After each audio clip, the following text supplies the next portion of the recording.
Hello students, कैसे हैं आप सभी लोग। आई होप सभी अच्छे होंगे। तो आइए आज करते हैं क्लास नाइन्थ के practice set 1.3 basic concept in geometry से। इसमें क्या है, कंडीशनल स्टेटमेंट्स एंड कन्वर्स, मतलब कि किस शर्तों में ये अप्लाई होगा और कैसे होगा। तो सबसे पहले थोड़ा सा इसको देख लेते हैं क्या होता है। The statements which can be written in the if then form are called conditional statement। जो स्टेटमेंट्स को हम यदि और तो के फॉर्म में लिख पाएं उसको हम क्या बोलते हैं, कंडीशनल स्टेटमेंट्स कहते हैं। जैसे conditional statement, if a quadrilateral is a rhombus then its diagonal are perpendicular bisector for each other.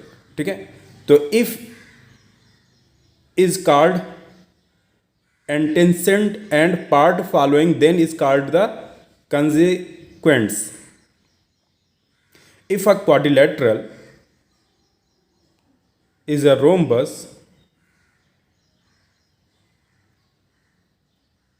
then its diagonal are perpendicular।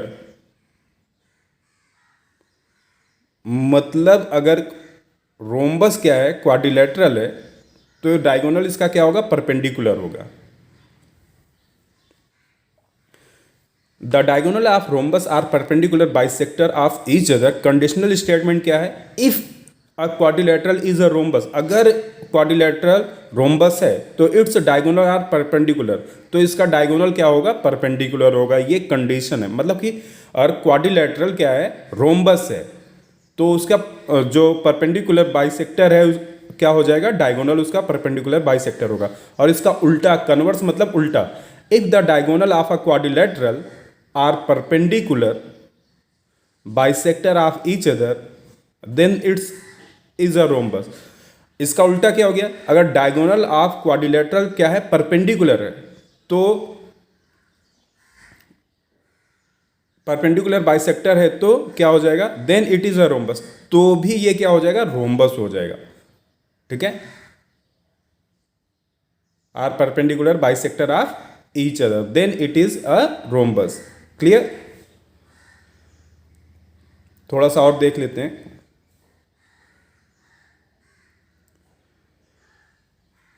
यहां पे देखिए, कंडीशनल स्टेटमेंट्स में if a quadrilateral is rhombus, मतलब क्या है, क्वाड्रिलेटरल रोम्बस होगा कब, जब उसका परपेंडिकुलर बाइसेक्टर डायगोनल हो जाएगा। अब आते हैं क्वेश्चन सेट पे, देखते हैं। इफ देन के फॉर्म में प्रैक्टिस सेट 1.3 है। Write the following statement in if then form. First question है इसका, the opposite angle are parallelogram are congruent. The opposite angle of parallelogram are congruent. जो opposite angle है इसका वो क्या होगा, पैरेललोग्राम होगा, तो वो क्या हो जाएगा, कांग्रुएंट। एक डायग्राम बना लेते हैं तो आपको क्लियर ज़्यादा होगा।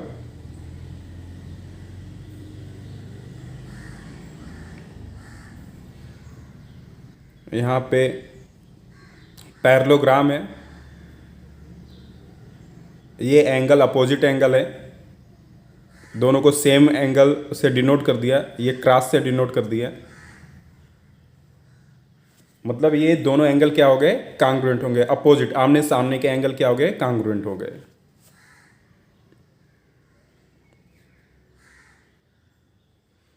Opposite angle of a parallelogram are congruent, मतलब कि जो पैरेललोग्राम है, समांतर चतुर्भुज है, उसके कोण, विपरीत कोण क्या हो जाते हैं, सर्वाग्रसम हो जाते हैं, कांग्रुएंट हो जाते हैं। ठीक है,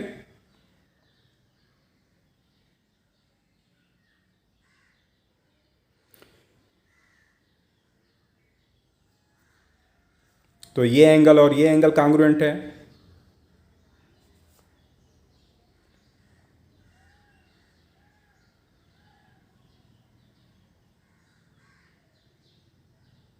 लैंग्वेज लिखेंगे अब, if a quadrilateral is a parallelogram then opposite side angle of quadrilateral are congruent. अगर पैरेललोग्राम के अपोजिट एंगल हैं तो वो क्या हो जाएगा, कांग्रुएंट हो जाएगा।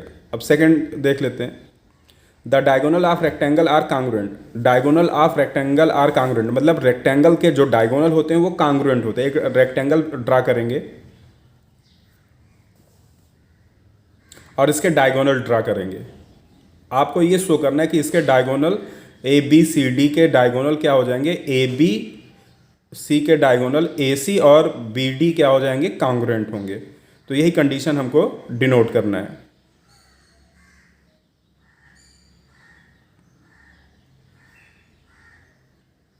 लैंग्वेज लिखेंगे अभी। Opposite angle of rectangle are congruent, congruent word है मतलब वो कब होगा, जब रेक्टेंगल का डायगोनल होगा। रेक्टेंगल का अगर डायगोनल हो गया तो वो कांग्रुएंट ऑटोमेटिक हो जाएगा। तो यहाँ पे ये रेक्टेंगल है तो ये क्या हो जाएगा, कांग्रुएंट हो जाएगा।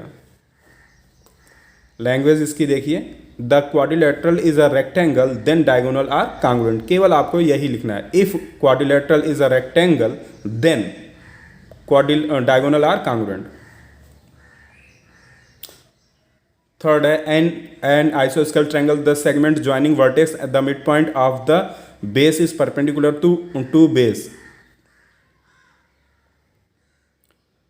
यहां पे इन एन आइसोस्केल्स मतलब कंडीशन क्या हो जाएगी, इफ एन आइसोस्केल्स ट्रायंगल, यहां पे आइसोस्केल्स मतलब कि दो साइड्स इक्वल हो जाएंगी, समद्विबाहु त्रिभुज इसको हिंदी में बोलते हैं। दो साइड इक्वल हो जाएगी तो इसको क्या बोलेंगे, isosceles. The segment joining the vertex, जो वर्टेक्स को ज्वाइन ये कर रहा है, इज मिड पॉइंट, यहां से जो नीचे आया ये ड्रा हुआ बेस पर, ये क्या हो जाएगा, mid point. Is base is perpendicular to base, ये क्या हो जाएगा, बेस पर परपेंडिकुलर हो जाएगा। यहां पे ये 90 डिग्री शो करेगा। ठीक है, तो इसमें कंडीशन क्या हो जाएगी आपकी, if an isosceles triangle the segment joining the vertex the mid point of the base then perpendicular to base, तब यहां पे क्या हो जाएगा, परपेंडिकुलर टू बेस हो जाएगा। Okay,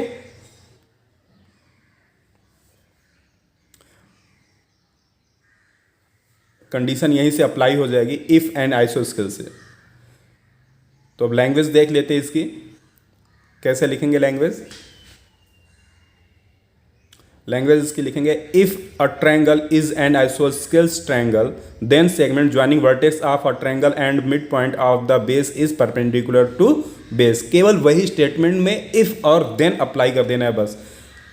now C question number second, the right the converse of the following statements. इसका क्या करना है, उल्टा लिखना है, उल्टा फॉर्म में। ठीक है, the alternate angle formed by two parallel lines and their transversal are congruent.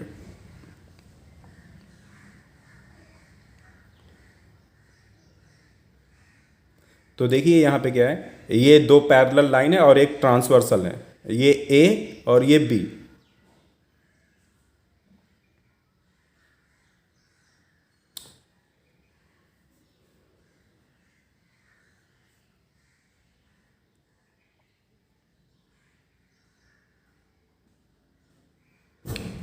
are parallel then transversal congruent, transversal are congruent। Parallel line होगी अगर तो उसके ट्रांसवर्सल के थ्रू जो भी एंगल फॉर्म होगा वो क्या होगा, कांग्रुएंट, मतलब ए और बी क्या होंगे, कांग्रुएंट होंगे। तो यही आपको लिखना है कन्वर्स फॉर्म में। इसको हम बोल देंगे एल, ये क्या है, ए और बी एंगल है। Okay,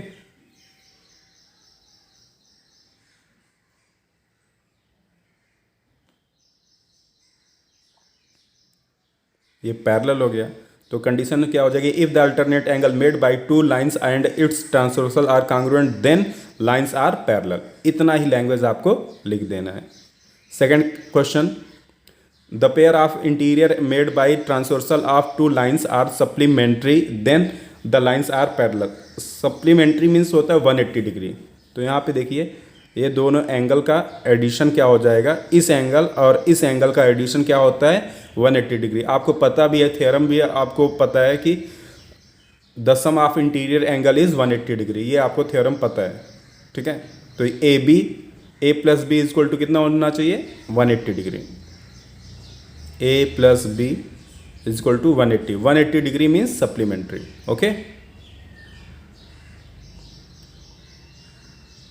if a pair of interior angle made by transversal to line are supplementary then lines are parallel. मतलब अगर इंटीरियर एंगल का एडिशन 180 डिग्री आ रहा है तो वो लाइन्स क्या होंगी, पैरेलल होंगी. इतना ही आपको इसमें लैंग्वेज में शो कर देना है. ठीक है.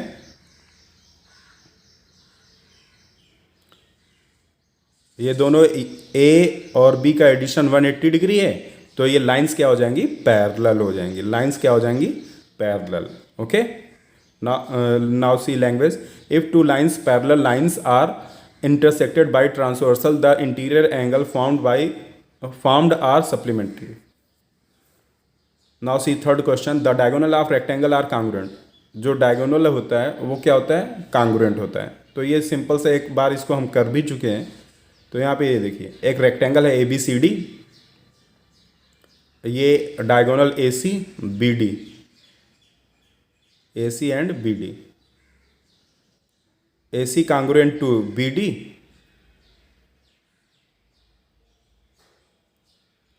अब diagonal of rectangle are congruent, आपको केवल कांग्रुएंट इक्वल दिखाना था तो इक्वल ऐसे दिखा देंगे. ठीक है. अब इसकी लैंग्वेज थोड़ी सी देखेंगे.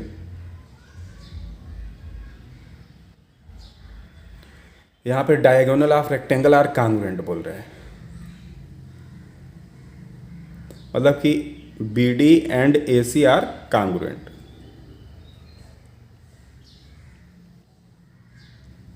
तो if the diagonal of quadrilateral are congruent, language लिखेंगे. If the diagonal of quadrilateral are congruent then that quadrilateral is rectangle. अगर डायगोनल क्या हो गए, कांग्रुएंट होंगे तो वो क्या हो जाएगा, रेक्टेंगल हो जाएगा. वैसे ये स्क्वायर भी हो सकता है लेकिन कंडीशन के अकॉर्डिंग रेक्टेंगल रहेगा. ठीक है. तो इस तरीके से आपको प्रैक्टिस सेट 1.3 करना था. Thanks for watching. Like subscribe share करना ना भूलें वीडियोस को. Thank you. मिलते हैं नेक्स्ट वीडियो में.